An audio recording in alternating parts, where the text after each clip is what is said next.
buenos días, mis hermanos. Un día más, agradecidos con el Señor por habernos dado la vida, por habernos dado la salud. Gracias, Padre Celestial, por este maravilloso día. Nos unimos una vez más a alabar, a glorificar el nombre de nuestro Dios, porque Él es grande y fuerte. Tenemos un Dios poderoso, un Dios que nos oye, un Dios que nos ministra, un Dios que provee para todos. Él es grande y fuerte. Unámonos todos en esta adoración, en el nombre de Cristo Jesús.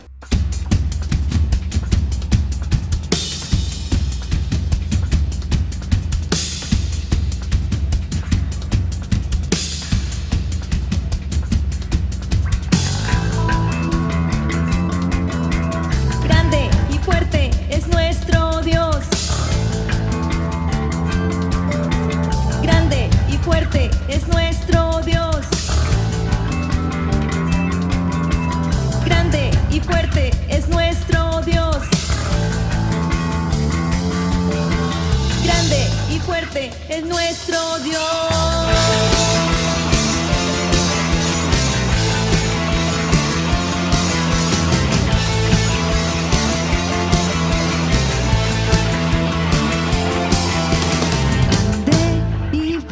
Es nuestro Dios. Grande y fuerte es nuestro Dios. Grande y fuerte es nuestro Dios.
dice la palabra de Dios en Isaías 43:2. Donde pases por las aguas, yo estaré contigo, y si por los ríos, no te anegarán. Cuando pases por el fuego, no te quemarás, ni la llama arderá en ti. Estemos confiados, hermanos y amigos, de que Dios está de nuestro lado, que Él nunca nos dejará, nunca nos abandonará. Él es el Dios grande y poderoso en quien hemos confiado. A Él damos honor y gloria en esta mañana. Gracias, Dios. Gracias, Padre Celestial, porque aún en la distancia, Señor, estamos unidos en un mismo espíritu, Dios. Gracias por tu palabra maravillosa, Dios. Sigue hablando, sigue ministrando a tu pueblo. En el nombre poderoso de Cristo Jesús. Amén y amén.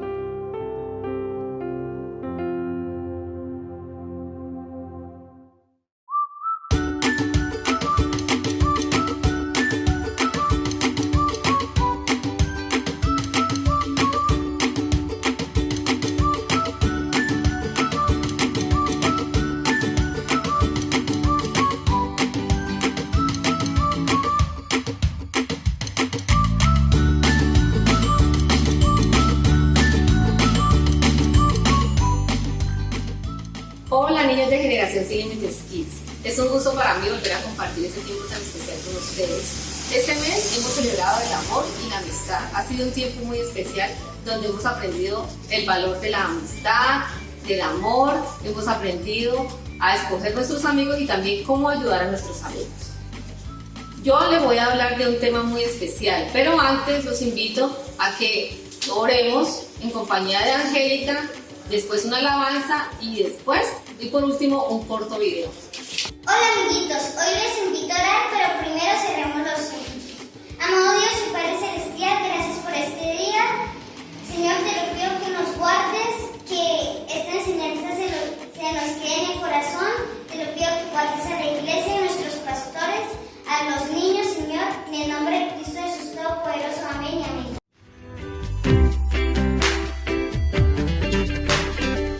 Yo soy feliz porque Jesús es muy bueno conmigo.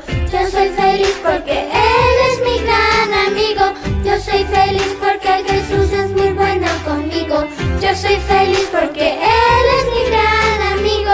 Yo quiero estar tranquilo, si todo aquí va mal, no me preocuparé, si fuerte el viento es.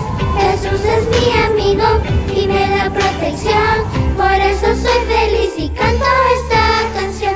La la la la la la la la la la la la la la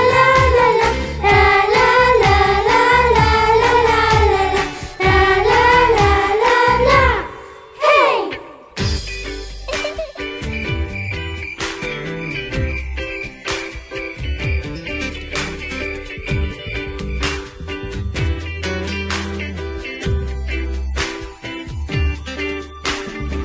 Yo soy feliz porque Jesús es muy bueno conmigo. Yo soy feliz porque Él es mi gran amigo. Yo soy feliz porque Jesús es muy bueno conmigo. Yo soy feliz porque Él es mi gran amigo. Quiero escuchar historias que hablen de Jesús y conocerlo más para aprender de Él. Quiero hablar con Cristo, abrir mi corazón. Por eso soy feliz y canto esta canción. La la la la la la la la la la la la la la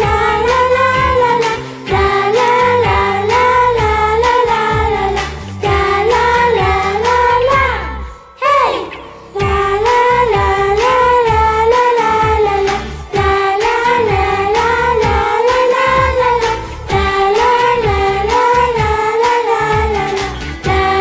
la la la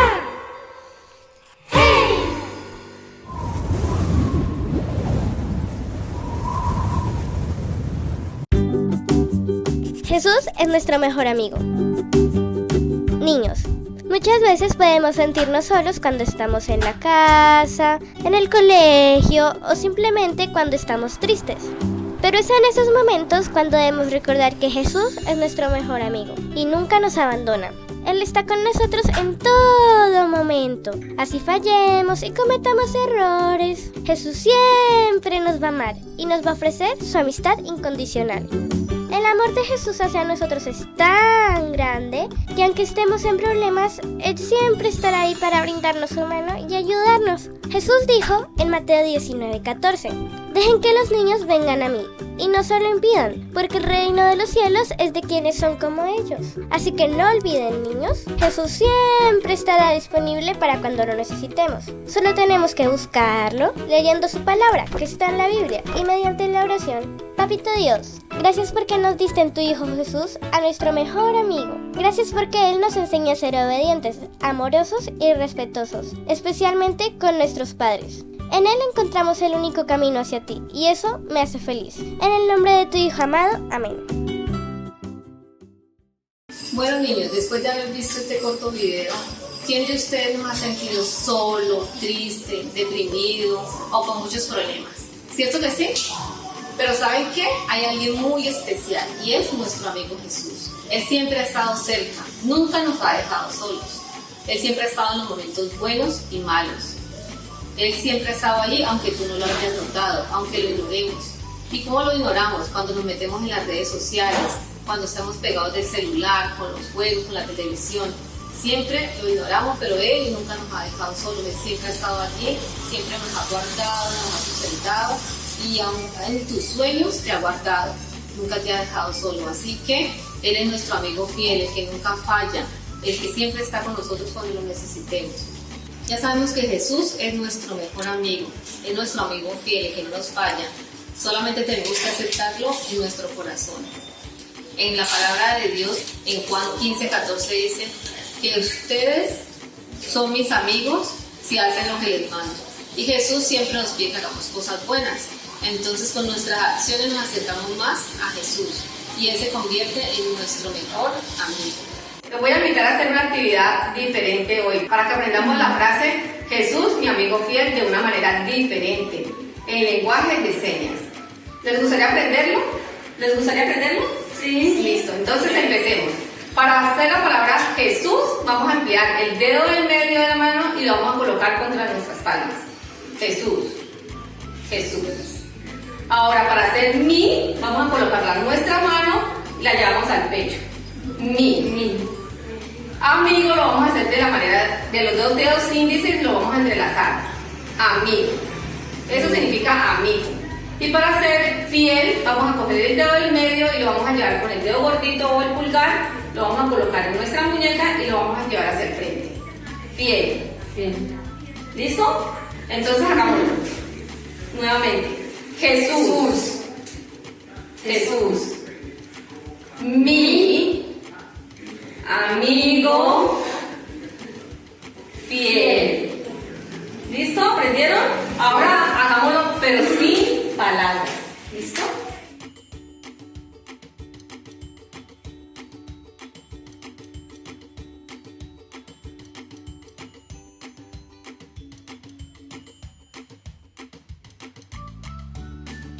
Bien, ¿listo? Esto es muy importante, niños, porque aunque no lo podamos decir con nuestras palabras, lo podemos expresar con señas.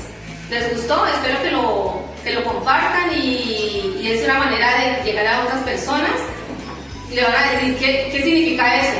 Es una forma de evangelizar, de decir, compartirlo con los amigos por señas y le van a decir, ¿qué es eso?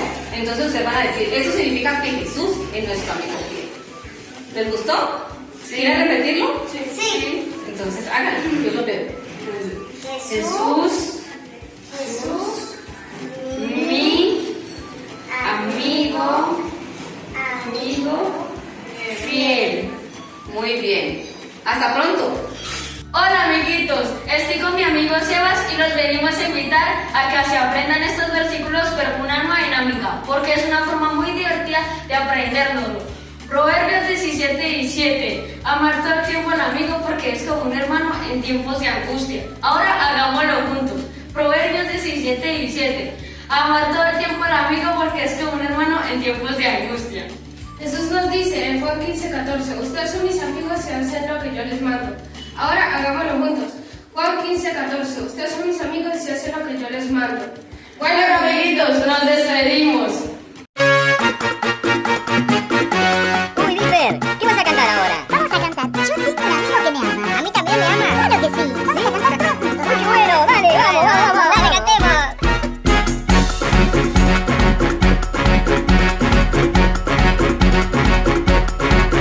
Yo tengo un amigo que me ama, me ama, me ama.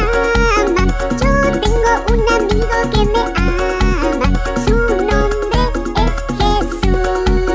Él me ama, él me ama, él me ama, sí, con tierno amor. Él me ama,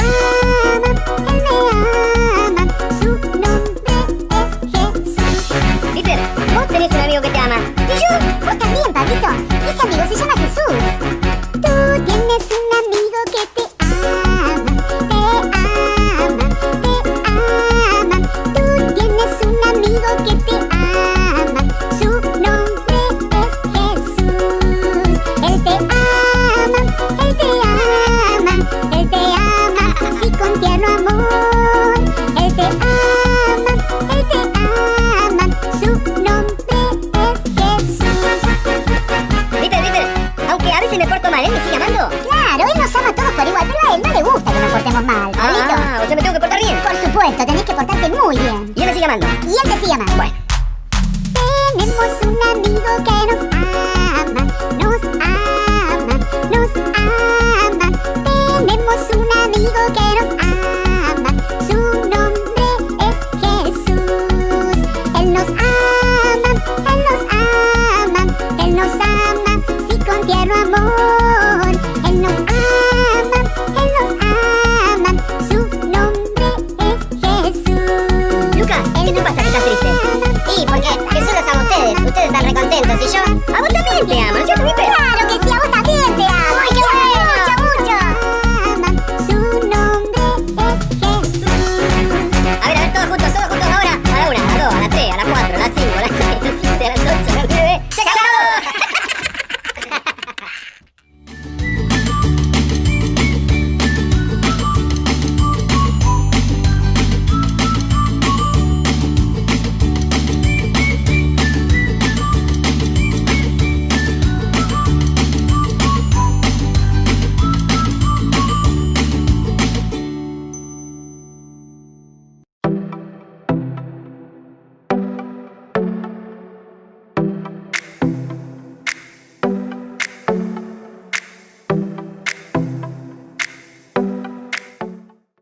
Hola Iglesia, muy buenos días. Bueno, en esta sección de testimonios que ha destinado el pastor, quería compartirles lo que me pasó a través de la cuarentena.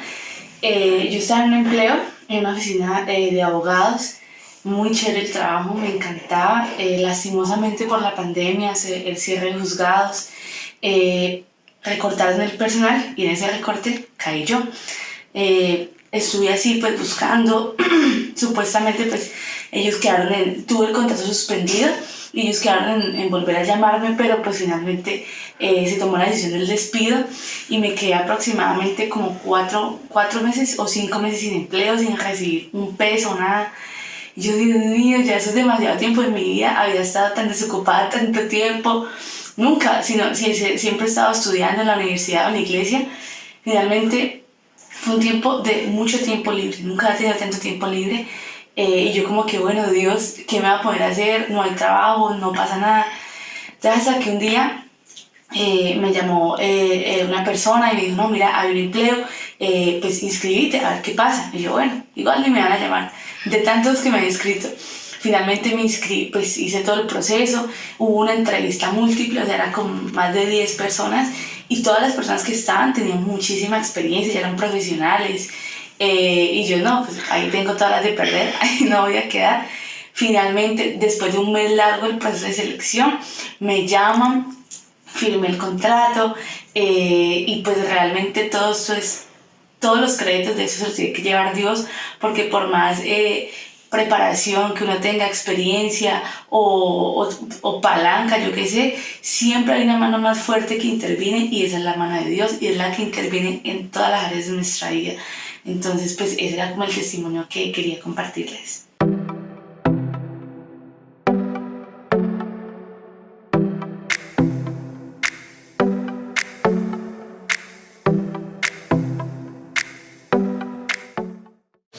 Hola Iglesia, muy buenos días, sean bienvenidos una vez más a este espacio de la lectura de la Palabra de Dios.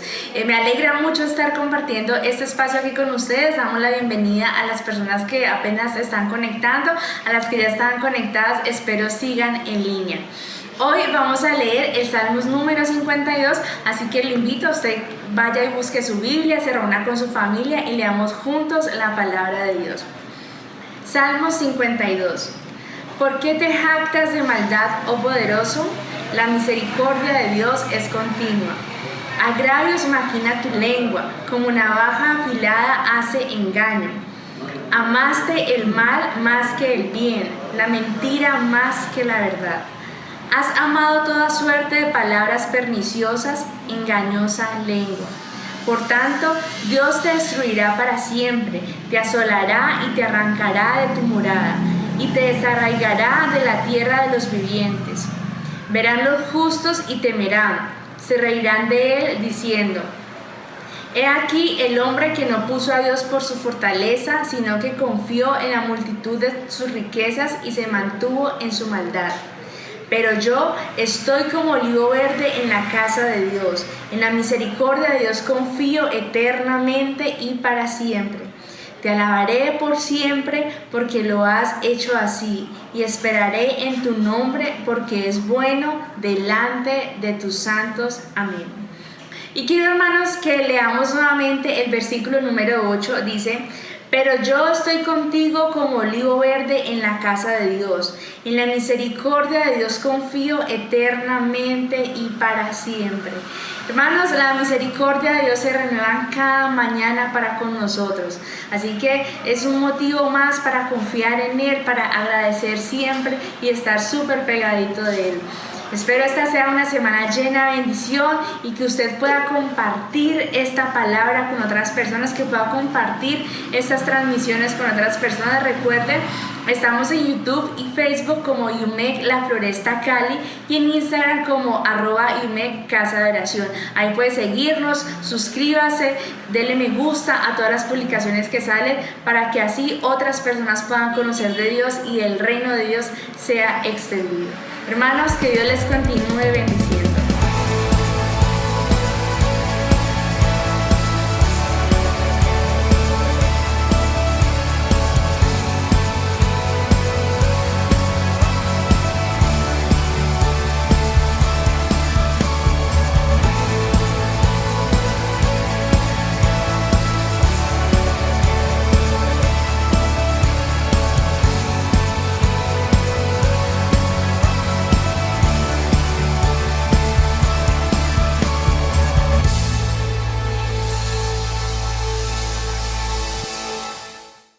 Les quiero saludar en el nombre del Señor y muy alegre de volver a estar en esta mañana compartiendo esta meditación de la palabra de Dios y gozoso también de que usted esté allí dispuesto este tiempo especial, y oro al Señor que todos recibamos un consejo de Dios, una instrucción de Dios, y que este tiempo se convierta en el mejor momento de este día para su vida y para la vida de las familias y de todos los que están a su alrededor.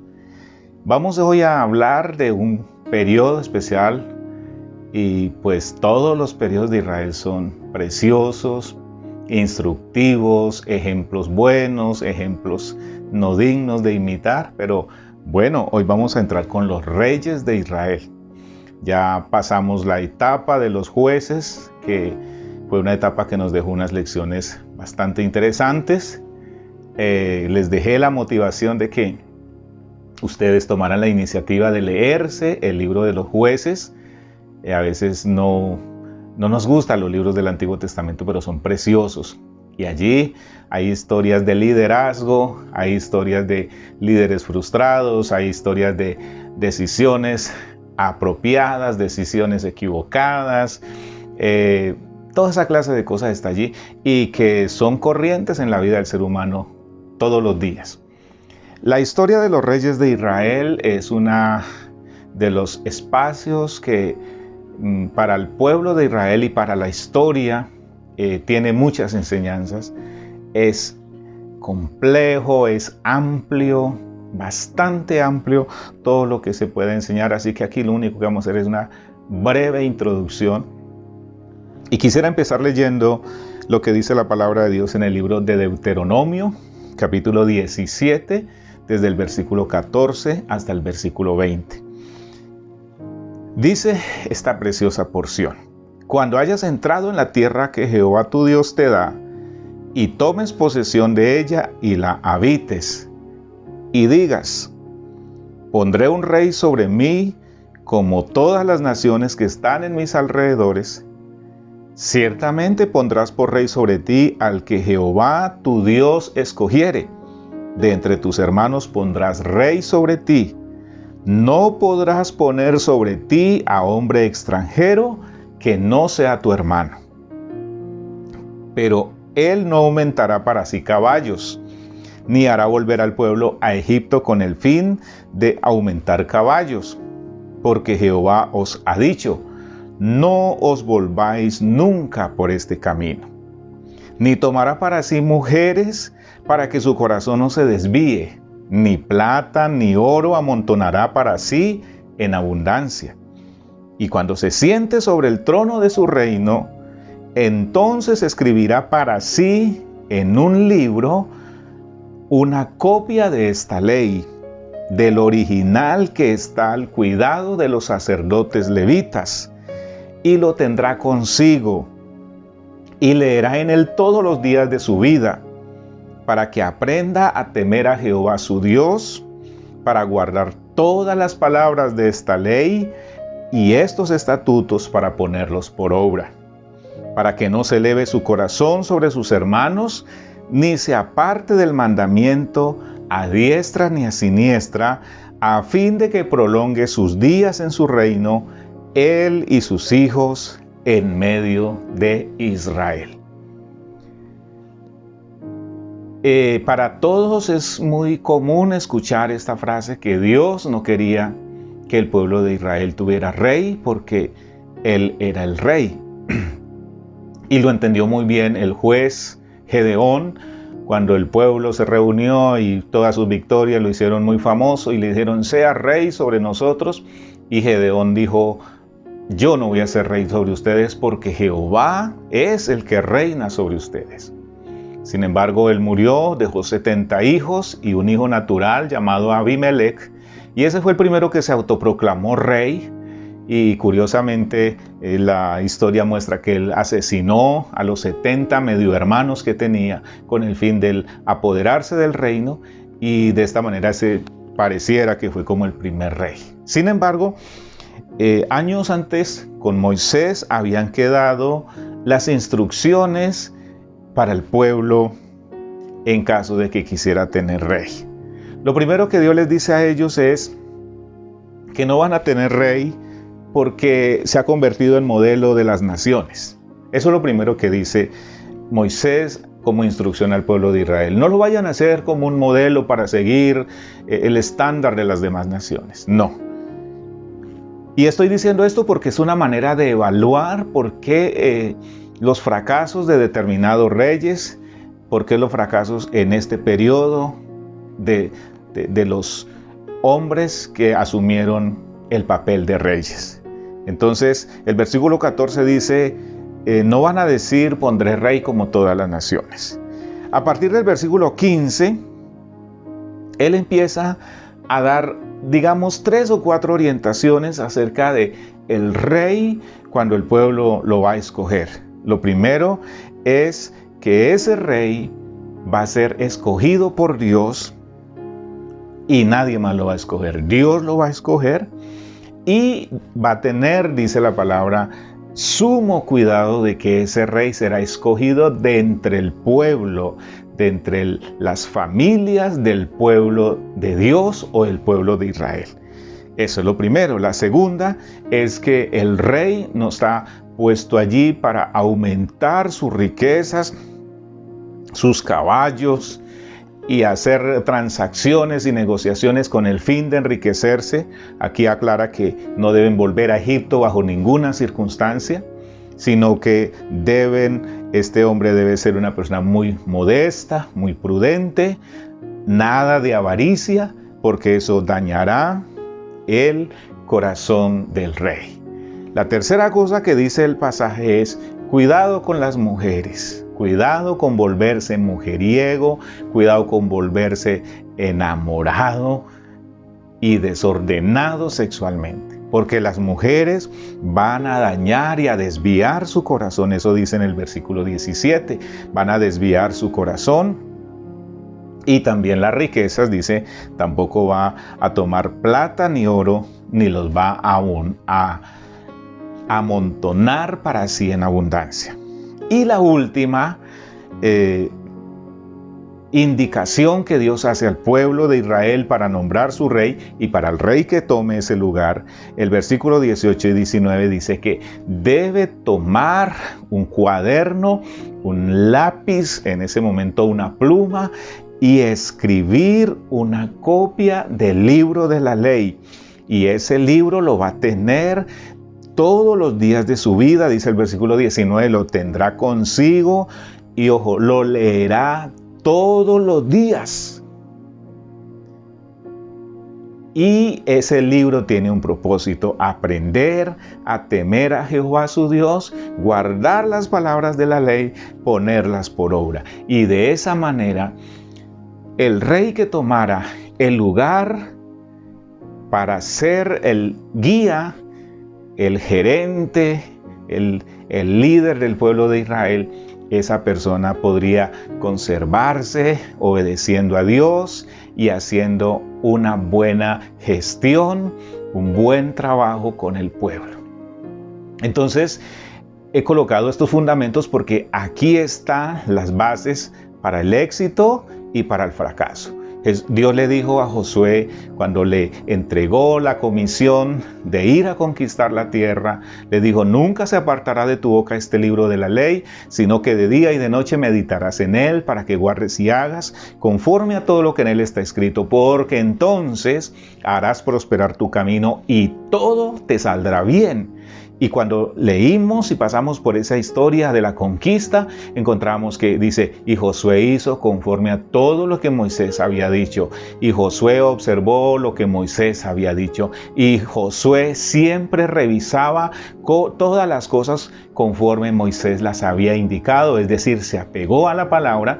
Y cuando termina la época de este siervo Josué, lo encontramos a un hombre que tuvo éxito. Igual entonces para los reyes, aquí el Señor les está indicando claramente 4 cosas que deben hacer, 4 no más. ¿Y qué pasó? Bueno, entonces el último juez, que es Samuel, que hace las veces de profeta también, a él le corresponde ungir los primeros 2 reyes. El primero de ellos es Saúl. El pueblo ha decidido tener rey. Y es curioso la razón por la que el pueblo quiere tener rey. La Biblia dice que Samuel ya estaba muy viejo, avanzado en años, y había sido excelente líder, excelente guía para el pueblo de Israel.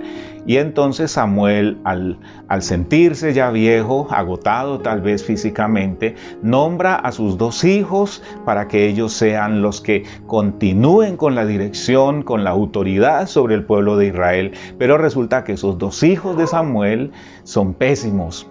Son personajes no apropiados, no se ganaron el corazón del pueblo. Al contrario, el pueblo los despreció y fueron donde Samuel y le dijeron: Samuel, tú eres excelente, tú has sido excelente, pero tus hijos no cumplen el perfil, no tienen el carácter, no reúnen las condiciones para ser los líderes de Israel. Así que de ahora en adelante, antes que mueras, debes nombrarnos un rey.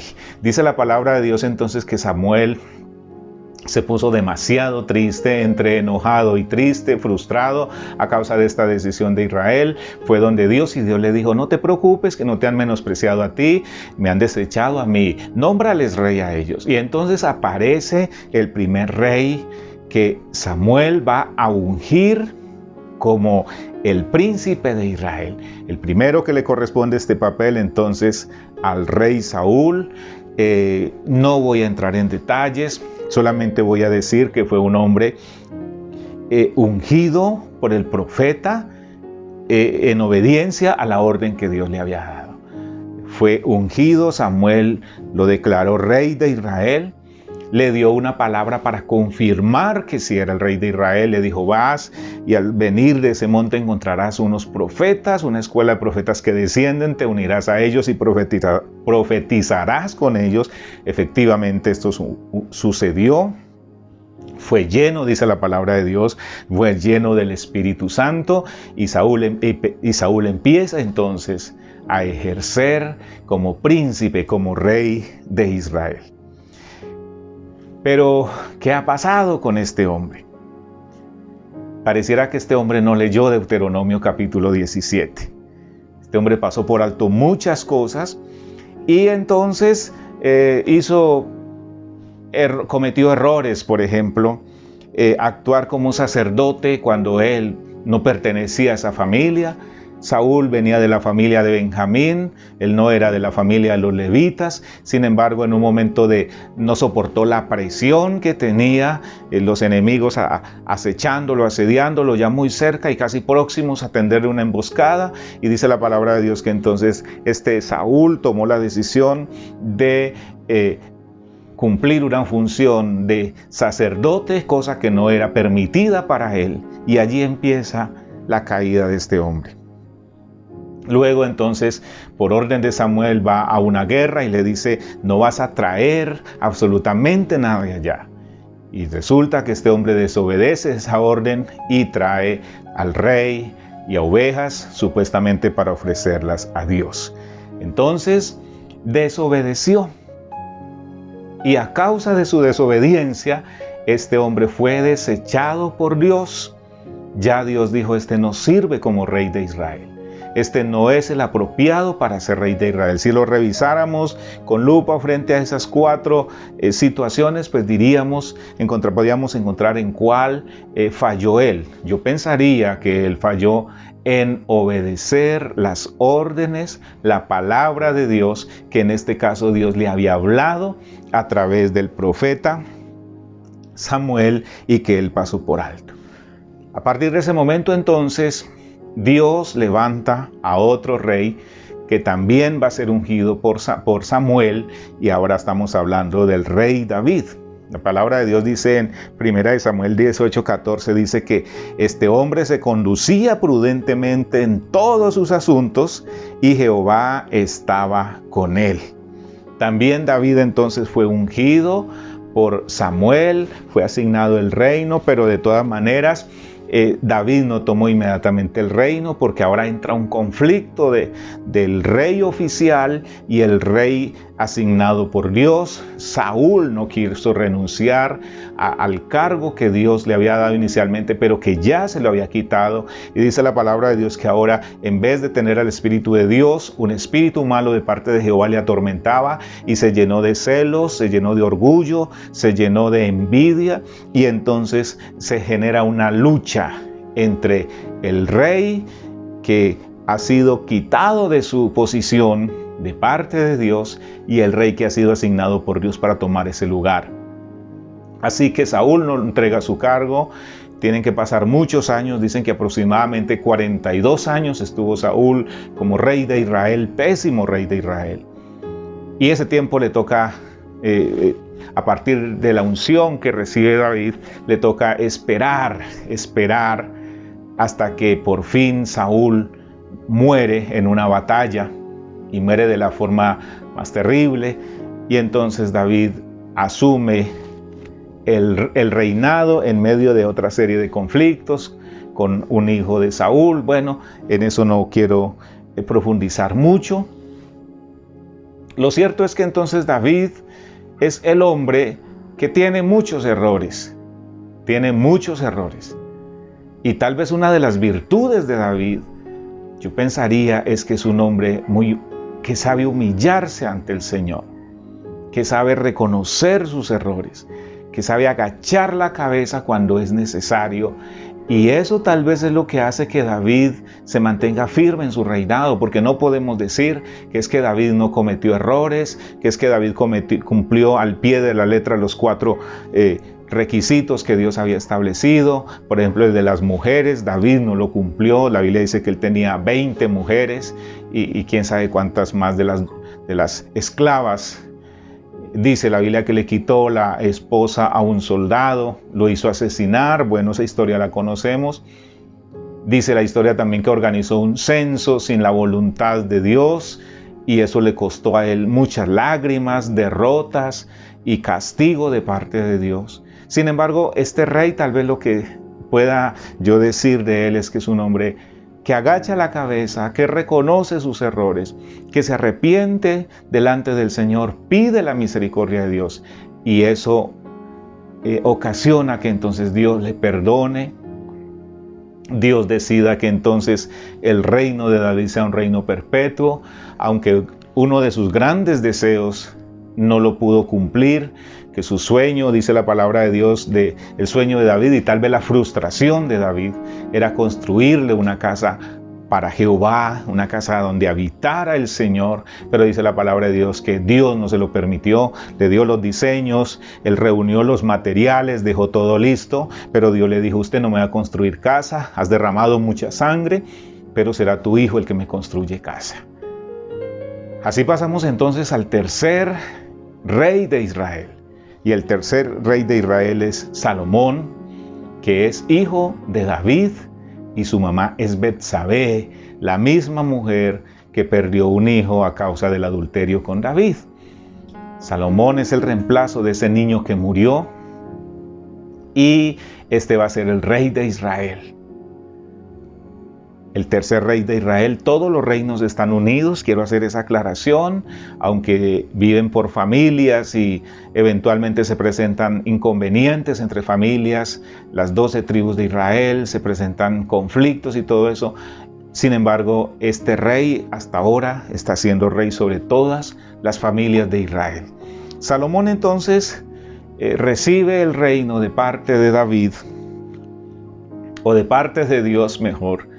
Pero siguiendo ya la línea de David, la línea de Saúl se cortó, no hubo más reyes, la de David sigue, al grado que cuando Jesús viene, el rey de reyes, la Biblia dice, Jesús, hijo de David, porque viene de esa línea de reyes, Jesucristo, el rey de reyes. Y las cosas bonitas de Salomón es que cuando Dios le dice, pídame lo que tú quieras que yo te dé y te lo voy a dar, dice la Biblia que entonces este hombre pidió sabiduría y efectivamente Dios le dio sabiduría y le dio también muchas riquezas para este hombre. ¿Cuál fue el problema de este hombre? Entonces, que este hombre dejó un ejemplo terriblemente lamentable para la historia de los reyes. Se enredó, comenta alguien, se enredó en pasatiempos, placeres y vanidades de este mundo, y esto lo condujo al pecado. Malgastó sus 20 mejores años de su vida viviendo perdidamente. Su problema fueron las mujeres. Pareciera también que la fama un poquito le hizo daño. Construyó el templo maravilloso, una de las maravillas de ese tiempo. Su papá David le había dejado todo, él hasta los diseños ya estaban, pero él es el constructor del templo donde Dios va a habitar. Y dice la Biblia en 2 de Crónicas capítulo 6 y capítulo 7 que cuando él construyó ese lugar oró a Dios y la gloria de Dios descendió sobre ese templo. Entonces este hombre de verdad que tuvo unos logros impresionantes. Pero pareciera que también todo eso lo distrajo, la fama, el orgullo, la gente diciendo, qué hombre tan exitoso, qué hombre si le ha ido bien en la vida. Y entonces eso lo llevó a desordenarse en su vida. Y aunque al fin restauró su comunión con Dios, y Dios lo usó para escribir el libro de Eclesiastés como una confesión de la vanidad, de lo vano, de lo perdido que fueron esos años que echó a la caneca de la basura viviéndolos de alguna manera muy desordenadamente. Entonces quiero leer estos comentarios que pareciera, por lo menos a mí me llamaron mucho la atención. En unas lecturas que hice, dice: su vida es ilustración de los que conocen la sana doctrina, pero no la practican. En su juventud Salomón no pidió riqueza, sino sabiduría. Dios le dio tanto conocimiento que él llegó a ser más sabio que todos, dice la Biblia. Escribió 3000 proverbios. ¿Qué consejos tan claros nos da para guiarnos en el buen camino? ¿Qué advertencias tan llamativas nos presenta para guardarnos de la concupiscencia, la borrachera, la ociosidad y cantidad de cosas más? También recibió el diseño del templo, que fue revelado a su padre David por el Espíritu Santo. Eso está en Crónicas 28. Salomón cumplió debidamente las instrucciones en la hechura de la casa de Dios. Y ahora, pero luego descuidó en su vida personal y progresivamente se entregó a las cosas mundanas y pasionales hasta desamparar aquella casa. Dos cosas principales le condujeron a la insensatez. Primero, se enredó con las cosas inocentes. Dice Eclesiastés 2:1, hablando él de su propia biografía: dije yo en mi corazón, ven ahora, te probaré con alegría. Se dedicó a los placeres de la vida. Segundo, dice el versículo 4-8, engrandecí mis obras, me hice huertos y jardines, tuve posesión grande, me amontoné plata, también oro, me hice de cantores y cantoras de los deleites de los hijos de los hombres y de toda clase de instrumentos de música. Y estas cosas le condujeron a la gratificación de la carne y pronto se dio a las concupiscencias. Luego sus mujeres le llevaron a la idolatría. Y ahora entonces encontramos un fracaso para el pueblo de Israel. Aunque en los últimos días el libro de Eclesiastés dejara vernos tal vez que Salomón restauró su comunión con el Señor, ya los años perdidos, difíciles, imposible de recuperarlos, ya había dejado todo un camino torcido y una sentencia terrible para el pueblo que venía, para su pueblo Israel. ¿Qué fue lo que vino después de Salomón? Ahora viene algo muy grave para la historia del pueblo de Israel. Las familias de Israel, el pueblo de Israel, después de Salomón, entonces se dividen las naciones, se dividen las familias. 10 familias se ponen de acuerdo, se unen y ellos van a conformar lo que llamamos las tribus del norte o la familia, y ellos hacen su propio reino aparte. Y ellos van a tener sus reyes, su línea de reyes, y entonces otros grupos, las otras familias restantes, se quedan en el sur y conforman lo que es más conocido como la tribu de Judá, que es 2 tribus, 3 tribus allí reunidas, y ellos se vuelven, digamos, de alguna manera también otro imperio, nombran sus reyes, pero ya no hay comunión, ya no hay comunicación, y esto viene como un castigo, como una sentencia de Dios al mal cuidado, a la mala atención que Salomón tuvo en su tiempo de su reinado de hacer las cosas de manera desagradable a los ojos de Dios. Esto va a llevar luego entonces a que las primeras 10 tribus, las tribus del norte, para el año 710, 718, por allí en esos años, entonces van a ser llevadas esclavas por los asirios, por el imperio de los asirios, y casi a partir de allí estas tribus desaparecen, no se vuelve a hablar de ellas, y la que queda presente es la tribu de Judá, las tribus del sur, las familias del sur, y estas son las que van a permanecer. Sin embargo, ellos son los que van a ir cautivos a Babilonia durante 70 años. Quisiera dejar aquí esta meditación y copiemos los ejemplos. Copiemos los ejemplos. ¿Qué podemos aprender de esta breve meditación de los reyes? Y es demasiado breve porque en realidad hay mucho que decir. Estamos apenas haciendo breves apuntes acerca de estos 3 reyes y ni se diga de lo que sigue. Pero en la próxima meditación vamos a hablar de la vida de los profetas, porque en ese tiempo de los reyes, allí está metida la vida de los profetas. Y para hacer una especie de anticipación, quiero recordarles entonces que hay 3 grupos de profetas, y eso es lo que me interesaría entonces invitarlos para que en la próxima meditación podamos conocer un poquito de eso. Están los profetas que llamamos preexílicos, están los profetas exílicos y están los profetas postexílicos.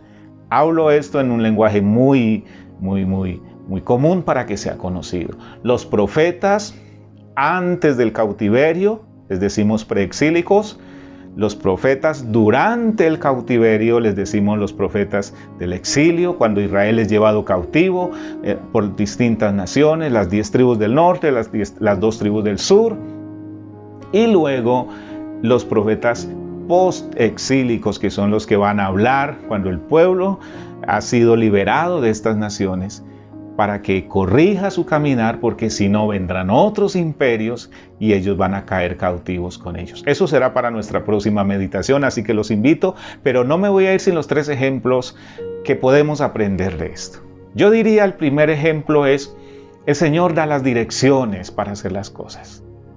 Lámpara es a mis pies tu palabra y lumbrera mi camino. Ese libro que es tan rechazado, tan menospreciado, y hoy en día, ni se diga, la palabra de Dios sigue siendo el libro de instrucciones para nuestras vidas. Dios le dijo al pueblo, cuando nombren el rey, él tiene la obligación de tomar una pluma, un cuaderno y escribir con su propia mano la ley y además meditarla todos los días para que aprenda cómo gobernar. Creo que ese es un ejemplo que Dios nos está diciendo aún hoy. El apóstol Pablo dijo, toda la escritura es inspirada por Dios. Jesús le dijo al pueblo de Israel, escudriñad las escrituras, porque a vosotros os parece que en ellas tenéis la vida eterna, y ellas son las que dan testimonio de mí. Yo me pregunto, ¿cómo hacemos para caminar una vida que agrada a Dios si no nos acercamos al manual de instrucciones? Entonces, el ejemplo que tenemos que aprender de este punto es, si tomamos en serio la palabra de Dios, si la estudiamos, si la meditamos, si la ponemos en nuestro corazón, podremos vivir una vida que agrada a Dios. Si desechamos la palabra de Dios, si descuidamos la palabra de Dios, entonces también vamos a cosechar muchas frustraciones. Y yo diría, sin temor a equivocarme, que hoy en día un gran fracaso del pueblo de Dios, porque no estoy hablando de quienes no conocen a Dios, un gran fracaso del pueblo de Dios es que ha olvidado este tremendo consejo de Dios. La palabra de Dios es indispensable en la vida de todo cristiano. Ejemplo número 2. Cuidémonos del orgullo, de los logros que Dios nos da. Ahí tenemos a Saúl, un hombre privilegiado por Dios, ungido por Dios, profetizando en medio de los profetas de Dios, lleno del Espíritu de Dios, y de repente la desobediencia entra a su corazón y el Espíritu Santo que había sido puesto en su corazón es reemplazado por un espíritu maligno. ¡Qué cosa tan terrible! Entonces, vivamos humildemente. Si Dios nos bendice, gloria a Dios, pero muy sencillos, muy humildes ante el Señor. Y el tercer ejemplo que tal vez David nos deja es lo que él dijo en el Salmo 51. Los sacrificios de Dios son el corazón humilde.